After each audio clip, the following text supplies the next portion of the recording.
Man, Barcelona fans must be frustrated at the moment. Completely uninspiring lately, and they're behind even a Real Madrid side that has been roasted constantly this season. Hey, hello, I'm Adrian, this is my co-host Steven, and welcome to the weekend recap. We'll go through 4 or 5 leagues, then I throw in a bonus league, and then we say our goodbyes to each other. But also a hello and thank you to OneFootball, the good people who have made the weekend recap possible by sponsoring it. And their app will keep you up to date on everything football on the weekend while you're at your cousin's wedding or your grandmother's 74th birthday, thanks to their live scores and match tickers, as well as the fastest breaking news, highlights, and many more features. Use the link in the description for a free download on iOS or Android and support the channel in the process. Right, Steven?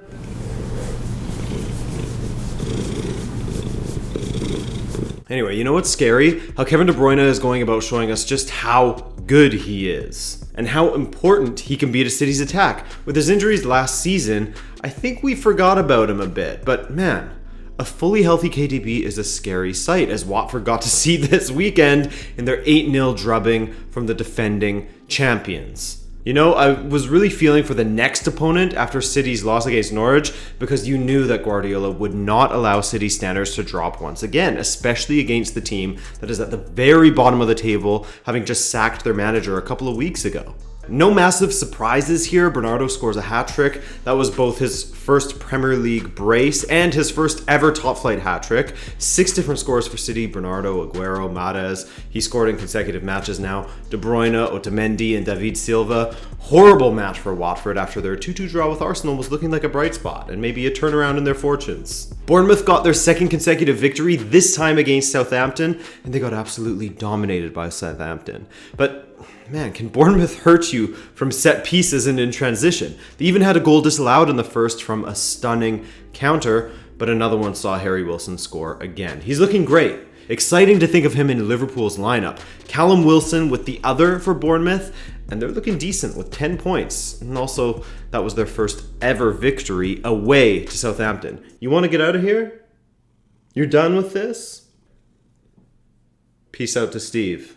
The Foxes, Leicester hosted Spurs, and man, this Spurs team continues to confuse. There's a few confusing teams in this league. Leicester were the victors on the day, 2-1, and for me, they're a very good value for their victory, though Spurs certainly have some reasons to feel hard done by. Kane scored a brilliant goal as he was falling, which was nice. Then in the second half, Son was adjudged to be offside, but I mean, this is the next level of marginal offside, but I guess offside is offside. From there, Leicester rallied, and goals from Pereira and Maddison gave them the win. 3 wins, 2 draws, and a loss for Leicester. 2 of each for Spurs. We'll go over the tables later, though. United and Wolves continue to struggle. First, United went to the London Stadium with hopes of building on last week's victory, but West Ham have Pellegrini, the United killer, and some brilliance courtesy of Aaron Cresswell and a stunning goal from Yarmolenko. 2-0 West Ham. Pellegrini has now defeated every United manager that's followed Sir Alex.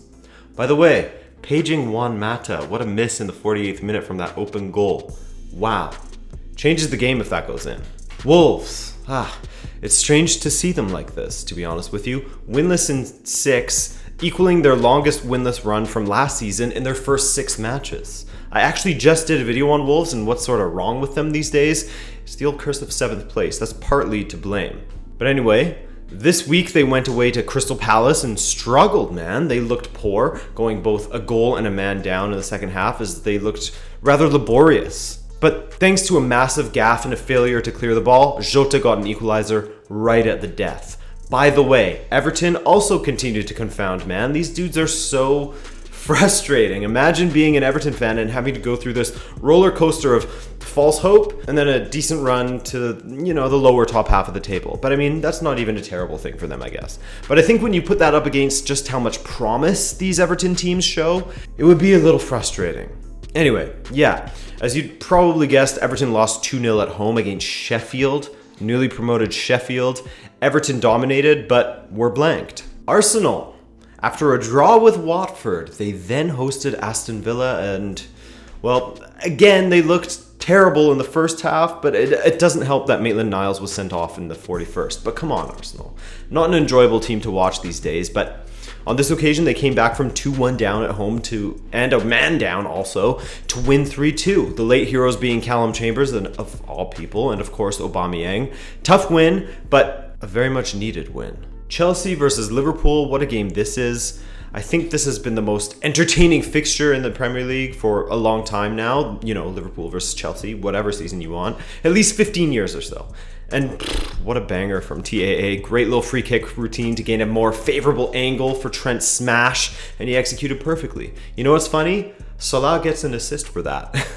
Then VAR strikes again with an unfortunate offside call that denied a Chelsea goal. This one was much more clear than Son's though, and after getting called back from 1-1 to 1-0 again, Liverpool went and made it 2-0 with another well-executed free kick routine. Insane that nobody was covering Firmino at any point during that free kick. Free header for him. I think I'm going to do a video on Firmino because this guy he amazes me. Also, Chelsea did claw one back via a lovely goal from Kante. Nice swivel, then did well to drive one into the top corner between the two Liverpool centre-backs. Batshuayi came close at the end, Mason Mount as well. They really deserved an equalizer, but 2-1 was the final. Curiously, the third consecutive match in which Pulisic hasn't been used. So, anyway, let's look at the table. Liverpool with a perfect record in first with 18 points, 6 wins from 6, 15 wins consecutively in the Premier League, 23 unbeaten. City, Leicester, and Arsenal round out the top 4, but the chasing pack is right on their heels. Germany, hello, welcome. FC Schalke did something they could not do at all last season, win 3 matches in a row. This weekend, they defeated a struggling Mainz side 2-1. There was life in Schalke again, despite their 3 victories coming against 3 of the bottom 4 teams in the league. So let's temper our expectations just a little bit. It's still so early. RB Leipzig have continued their unbeaten run to the start of this campaign, this time going to the Weserstadion and winning 3-0. Guess who scored? Sabitzer, the best player in the world, with Orban and Sorachi adding the other 2. Man, Leipzig under Nagelsmann are looking like the real deal here. Defend really well and a real threat in front of goal. Speaking of a real threat in front of goal, Bobek cannot stop scoring. Another Munich match, another 2 goals for Robert Lewandowski as he took his tally up to 9. 9 goals in just 5 Bundesliga matches. He scored in every match so far, plus goals in the Champions League. Or a goal in the Champions League, I think. Bayern also gave Coutinho the opportunity to open his account from the penalty spot, which he happily obliged. He then later set up Ivan Perisic. Fantastic match from Coutinho. Nice to see him playing well again. 4-0 Bayern. Now, big matchup alert. Eintracht Frankfurt versus Borussia Dortmund. Now, of course, this is a different Frankfurt team from the past as they lost Rebic, Haller, and Jovic, but they've been smart in the transfer market as well, bringing in Bas Dost, Andre Silva, and I also like what I've seen from Djibril Sow, another addition. And while they aren't flying at their absolute best, you can see that Frankfurt is building up to being a solid side once again in the Bundesliga this season. Axel Witsel gave Dortmund the lead, then Silva scored his first for Frankfurt, before Jadon Sancho, the big man in form, scored once again. But as the second half wore on, the more likely it seemed that Frankfurt would find an equalizer, and they did so via a Thomas Delaney own goal. Probably would have been converted whether he touched it or not. So 2-2 the final. Dortmund miss out on the chance to go into second. They'll stay in third for now, level on points with the 4 other teams behind Bayern in second and Leipzig in first. In Italia, the 4th round of matches was highlighted by the Derby della Madonnina, or the Milan Derby. AC Milan are not at their best, that's for sure, while Inter seemed to be trending in the complete opposite direction from their Derby rivals. And the match reflected that fairly well, I thought, as Inter were all over Milan. Could have won by a lot more than they did. I liked what I saw from Lukaku as he scored 1, which is encouraging for Inter as he was known to go missing in the Premier League against top opposition, or maybe Milan just isn't a top opposition. I'm sorry, Milan fans. Before that though, in the first half, Milan were having a good spell of possession and chances, but just after the half, Inter scored their first thanks to an insane deflection on a Brozovic strike. Really unfortunate way to concede, but you can't say that Inter didn't deserve the lead. Then later, as mentioned, Lukaku got his goal. Tasty ball dinked in from Barella and he nodded past Donnarumma. Politano smashed the bar later. Candreva off the post. 2-0 Inter. Looking fantastic. Could have had a few more for sure. Juve, another week, another match where it they just haven't impressed me too much. But they did just enough to get their win over Hellas Verona. In the 20th minute, Hellas hit the post from the spot, then hit the bar from the rebound. Fortunate for Juve there, but they couldn't keep out Miguel Veloso's absolute banger from 20 yards. Golazo.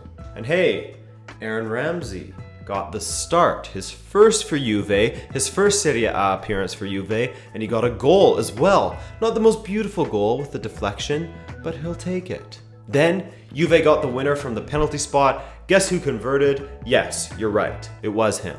Verona had some good chances to equalize, but either Buffon or a defender would get in the way. 2-1 Juve. Not sure how the fans felt about that one. You know, playing at home like that and struggling against Verona. They'll surely be feeling the heat from Napoli. I can say that, as they again looked great. A brace from a reborn Fernando Llorente, who's made it 3 goals in his last 2 matches and has been involved in 4 goals in his last 3 Napoli appearances. Great start from him. I guess I should say his first 3 Napoli appearances. Insigne converted from the spot, and Fabian Ruiz had the other goal for Napoli. 4-1 for them. Napoli and Inter, gonna make it really interesting, I hope. Roma squeaked out a 2-1 win away to Bologna. Difficult match for them, especially going down to 10 men in the last few moments of the match. But Dzeko, so often the hero for Roma, was able to convert his header in the 94th minute to win it. But, man, Pellegrini is looking great for Roma already. That was his 4th assist in 4 appearances, which is not so bad at all. Also, Atalanta and Fiorentina played a very entertaining 2-2 draw, except there was some more racist shit going on. Fiorentina went into Bergamo and took a 2-0 lead, thanks in large part to Federico Chiesa, who scored in the 24th minute, then set up Franck Ribéry in the second half. Beautiful goal. But Atalanta, fresh off of a spanking from Dinamo Zagreb, rallied, and goals from Ilicic in 84th minute and a late equalizer from Castagne in the 95th minute earned them a 2-2 draw. Wild match. They love that late drama in Bergamo. So, the standings look like this in Italy, with Inter at the top with 4 wins from 4, followed by Juve, Napoli, Roma, and Atalanta. La Liga, La Liga. Ooh, baby, when you talk like that, you make a... España, bienvenidos. Let's look at Atletico versus Celta Vigo, 0-0. Okay, let's look at Osasuna versus Real Betis, 0-0 also. How about Levante versus Eibar, 0-0. Wow, okay, well, how about we see how Barcelona did? They surely provided some entertainment. Yes, actually, though not in the way that you would expect, as Barcelona, finally having Messi available on the bench for a La Liga match, looked pretty brutal once again. Now, midweek, Dortmund dominated them and they were lucky to come away with a draw. This weekend, however, up against the footballing class, that is the newly promoted Granada, and despite having more possession than any team would ever know what to do with, Barcelona's chance generation has been brutal. My friends, Valverde is not that guy. I'll keep saying it. The manager has got to get the best out of the team with the tools or players at his disposal, and Barcelona has some good tools at their disposal, and a 2-0 loss away to Granada is all they can muster. Massive credit to Granada, of course. Congratulations to Diego Martinez and the boys, but 2 wins, a draw, and 2 losses to start the season for Barcelona, and they've played against Bilbao, Betis, Osasuna, Valencia, and Granada. They should be doing much better than that. Anyone who still tries to tell me that they haven't been over-reliant on Messi in the attack in the last few seasons, I don't want to hear it. But even he couldn't get Barca over the line in the second half. Brutal from them. Granada in this moment with more wins than Barcelona. It won't last, of course, but still. Speaking of Athletic Bilbao, by the way, they got a 2-0 win over Alaves to ensure that they stay unbeaten with 3 wins and 2 draws. But I think that most neutrals in Spain were looking to Sevilla, and in-form Sevilla under Lopetegui, facing off against a Real Madrid team that is sort of low in confidence, it seems, and has a manager that looks as though he doesn't always have the answers right now. But hey man, on this occasion at the Sanchez Pizjuan, Zidane and the Real Madrid boys looked okay, or at least much better than midweek Real Madrid looked, and Sevilla really didn't look at it in this one. The biggest achievement, Thibaut Courtois' first clean sheet for Real Madrid since February. Shock. In the second half, Carvajal and Benzema linked up to give Real Madrid what would be the eventual winner, so no points for Sevilla, missed opportunity to hang on to the top spot in La Liga. That goes to Athletic Bilbao now. And get this, Real Madrid is right behind them with an identical record. Here we are roasting them day in, day out, and they're ahead of Atletico Madrid. They're ahead of Barcelona. You love it, I know you do, so I wanted to bring Liga NOS back to the weekend recap, though I don't have a ton to talk about, so it's a condensed version. Why? Because Sporting plays Famalicão, who have a shot at taking first today, while Braga faces Maritimo at home today. Two big boys, the Europa boys, playing on the Monday. So it'll be a quick version. But Benfica did manage to labor to a 2-1 victory over the Mori Mori boys. My God, what a tough match that was to watch. I didn't watch it live. I later found a stream of the match, but oh my God, man, Benfica didn't look spectacular. But they got the win in the end thanks to a late blitz from Rafa and of course Seferovic. Yes, Sefa, I hope that he's fully back in form now. Glad he's backing his antics up by continuing to score. But I mean, I guess future champions find a way to win when they aren't looking good. Vitória Guimarães, another team that is hanging around near the top of the table and is a new favorite team of Mia Khalifa's. They got a great 3-1 win over Tondela. FC Porto elbowed their way back to the top alongside Benfica, both literally and figuratively if we're talking about Uribe, whose stray elbow drew a ton of blood from Santa Clara's Fabio Cardoso, but was waved away. Remember, referees, intent isn't in the rule book, but if you endanger your opponent, it's punishable. Anyway, Porto's Zé Luís continues to look very good, and Cesar Martins scored an own goal for a 2-0 win for Porto. Here's the table currently, though it's liable to change soon with Famalicão and Sporting and Braga versus Maritimo going down today, as I just said. And as promised, we'll look at the Brasileirão. So, this league is 20 matches deep in their season, just over the halfway mark. As things stand right now, remember Jorge Jesus? He's killing it at Flamengo, and he has them currently on a 7-match winning streak, which has seen them storm to the top of the table past Palmeiras. This past weekend, Flamengo got a 2-1 win away against Cruzeiro. Cruzeiro has been struggling. They're down near the bottom in one of the relegation spots at the moment. But anyway, Gabriel Barbosa, or Gabigol, scored once again, his 17th goal in 16 matches for Flamengo. Grêmio are also undefeated in 6 matches as they got their 3rd win in a row yesterday against Santos. Man, they went to the Estadio Urbano Caldeira and beat Santos 3-0. Massive result, meaning Santos miss out on the opportunity to come within 5 points of Flamengo. It's not happening this time. São Paulo defeated Botafogo 2-1. Your boy Hernandez getting the opener for São Paulo. Then a late 92nd minute winner from Pablo Felipe. Things are looking good at São Paulo. Dani Alves must be a very happy man. Internacional got a 1-0 win against Chapecoense, but they left it very late. That win meant that Internacional are in the mix at the top of the table, but it's more damning for Chape as they are winless in 5 and have plummeted to 2nd from bottom in the table. And finally, Palmeiras ensured that they're within touching distance of Flamengo as they got a win against Fortaleza. 1-0 there, so the table looks like this after 20 matches. Flamengo, Palmeiras, Santos, Internacional in the top 4, but it's becoming a 2-horse race up there. Alright boys and girls, thanks once again for watching. That's all from me and Steve. He's just outside eating some food. Hey, the return of Roots of the Rivalry this week, so watch out for that. I'm Adrian. I love ya. Take care.